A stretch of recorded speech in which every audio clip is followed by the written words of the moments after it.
Nature is the door to happiness. The things that you see, the experiences that you have while kayaking stand out.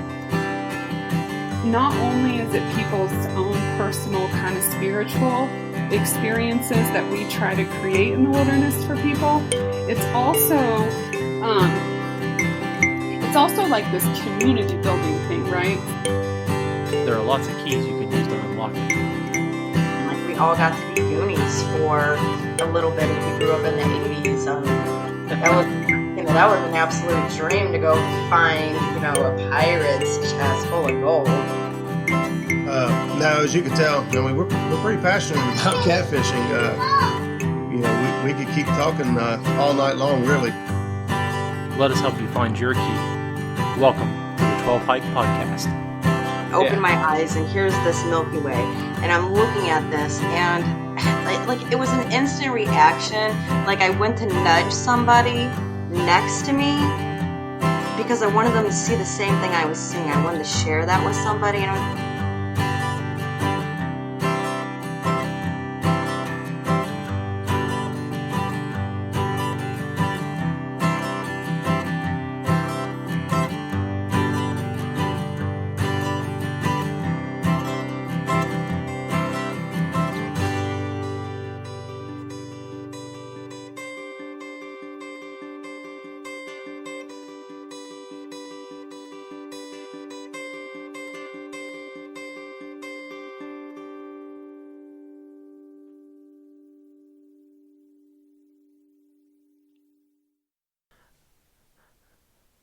As I have gone alone in there, and with my treasures bold, I can keep my secret where, and hint of riches new and old. Begin it where warm waters halt, and take it in the canyon down, not far, but too far to walk. Put in below the home of Brown. From there it's no place for the meek, the end is ever drawing nigh. There'll be no paddle up your creek, just heavy loads and water high. If you've been wise and found the blaze, look quickly down your quest to cease. But tarry scant with marvel gaze, just take the chest and go in peace. So why is it that I must go and leave my trove for all to seek? The answers I already know. I've done it, tried, and now I'm weak. So hear me all and listen good. Your effort will be worth the cold. If you are brave and in the wood, I give you title to the gold. If this poem doesn't seem familiar to you, don't be too alarmed. Odds are you're in the majority of other people that know nothing about it. This poem wasn't written by a classic author. It does not have historical significance. On its face, it is kind of hard to tell what the poem's really even about. But to the people who have read it and took it to heart, it likely has become their entire world. This poem caused people to quit their jobs, don their hiking gear, and launch into a life-changing quest to find $1 million treasure. That's right. The poem I just read you is a map to a treasure that was hidden somewhere in the Rocky Mountain range by a man named Forrest Fenn. 10 years ago, Fenn hid a treasure valued somewhere between $1 and $3 million. In 2010, he published his book, The Thrill of the Chase. And within this book, he wrote the poem that I read. This was supposed to be the treasure map that would lead someone to a 20-pound bronze chest full of gold and riches. It was just reported in 2020 that this treasure had been found. Thousands sighed a collective groan. Some have ruined their lives in search of instant wealth. Some found themselves in isolation and discovered something greater than a treasure. 5 people paid the ultimate price and lost their lives, alone in the wilderness with no hope of help. Controversy surrounds this modern-day tale. The simple fact that people died purely as a result of this treasure hunt is a real issue for most. But there are more subtle considerations. Why did Fenn even hide the treasure, such a large amount of money, out in the middle of nowhere, and then tell people to go find it? Was it all an elaborate advertising ploy to push his book? And more importantly, was there ever a treasure to begin with? On this episode, I had the pleasure to talk about that treasure with a fellow treasure hunter named Jessica. She altered her lifelong plans to hunt the Pacific Crest Trail after randomly overhearing the treasure story on a camping trip with her son. Her story's fun, and it's worth listening to. Ultimately, she didn't find the treasure. However, I feel that she found something much more valuable.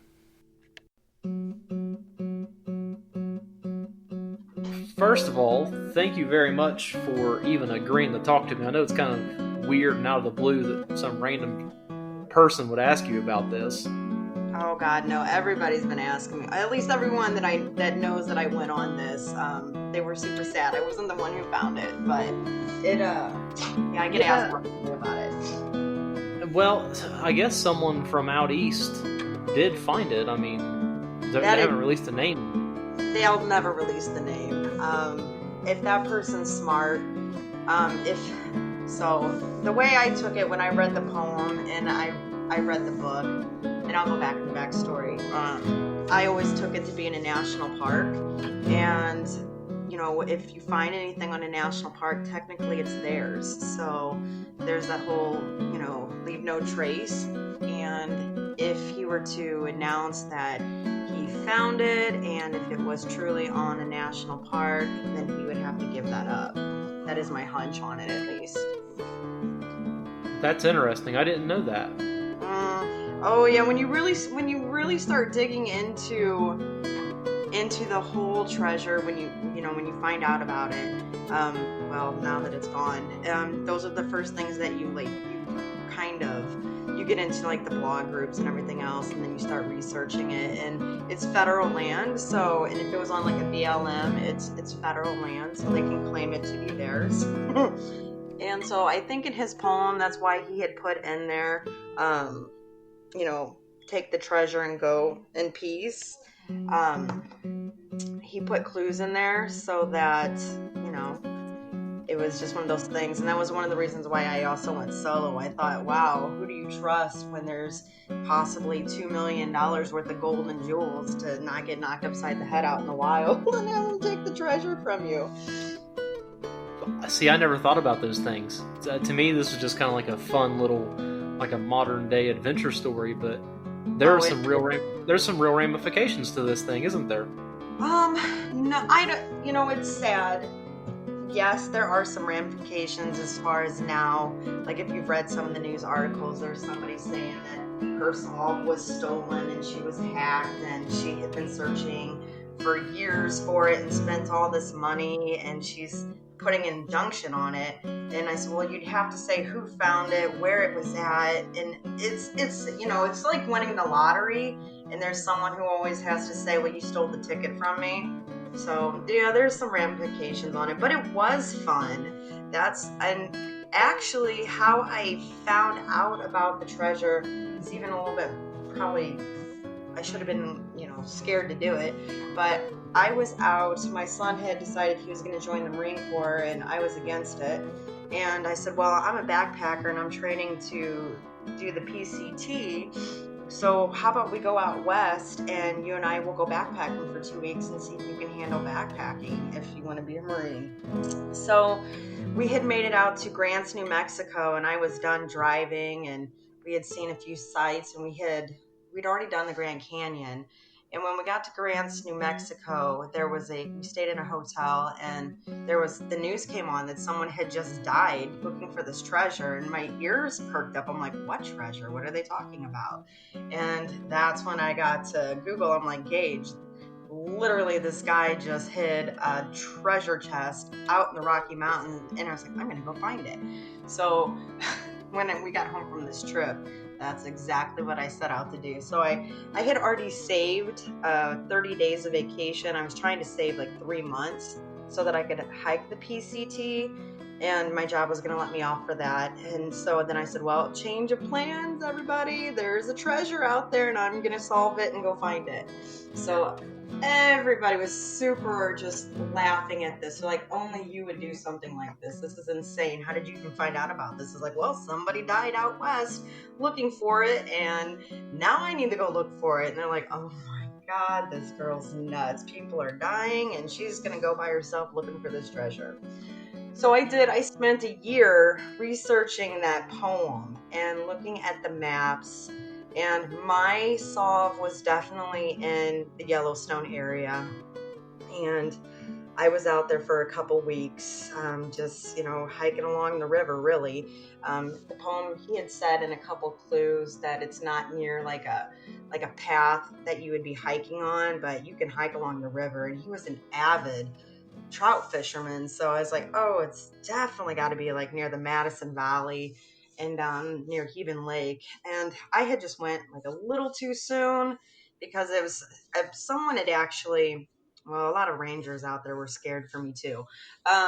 When I went out there, the rivers were still really high and a little rapid, not bad. Like the fire hole, it was pretty. The water was up because the snow was still melting. So I never felt like it was safe enough to cross carrying 40 pounds back if I actually had found the gold. So I had took pictures of exactly where I was going to go back and find the gold, but somebody beat me to it. Hopefully it's out there. That's the only thing that's the killer part, is not knowing how close or how far away I truly was. It would be hilarious if I was thousands of miles away, and it would be kind of sad that I could have been just maybe Across the river. Yes. It was a very interesting solve where I had, because he had talked about if you've been wise and found the blaze and all these things, and like the home of, of Brown, that was always a big indicator. And when you really get down to like the Firehole River in the Madison and thinking about like where warm waters halt, there's some very interesting pieces in Yellowstone that kind of match that description. But I'm sure that was my first solve to go out there, and I was pretty dead set on that. I think a lot of people were actually, but there were some other places in the Rocky Mountains as well that were very interesting. There, I even went to like Heban Lake because there was a red canyon, and red is a warm color. I mean, it was just a fun Goonies type of excitement. Like we all got to be Goonies for a little bit if you grew up in the 80s. That was, that was an absolute dream to go find, a pirate's chest full of gold. And my family was just everybody was just laughing hysterically that I did this. So Well, it's my kind of hat's off to you, because it's a pretty big undertaking to do by yourself. yeah, well, I have backpacked before by myself, so it wasn't so much of an issue. I had already had so much gear already because I had been just buying and getting ready for the PCT that I was going to do. So it just it worked out. It's different out there. I think my biggest fear each night was waking up and a buffalo would be like breathing on my hammock, or, and then like every day I had a new campsite because I don't plan things out like that. I just kind of wing it. And so I car camp, or I'll go backpacking. And so it was fun. Every night I basically had a new backcountry campsite that I would have to hike in and out of. You learn so much. Like I had been to Glacier and learned a couple tricks there, and Yellowstone, everybody was great. You don't have to pay a whole lot of money to go out there. You can spend $3 on a backcountry campsite, and then you can walk back into Yellowstone and pay $3 to take a shower if you want to. It's pretty neat stuff. It was a blast, though. I mean, every morning I met new people, just hiking around, and I told a few people what I was out there for. It's not like I was too worried that they were gonna come follow me. It's you can definitely tell if somebody's following you out there because it's just so wide open. Sure. Most places, a couple places that I was at, like the next day, like I was hiking in one valley, and I was like, why? The next day I came back to it and all these cars were lined up. I'm like, what does everybody line up for? And there was a wolf out there, and I was like, there you go, Jessica, you were out there all by yourself and you could have got eaten by a wolf. That's a good one.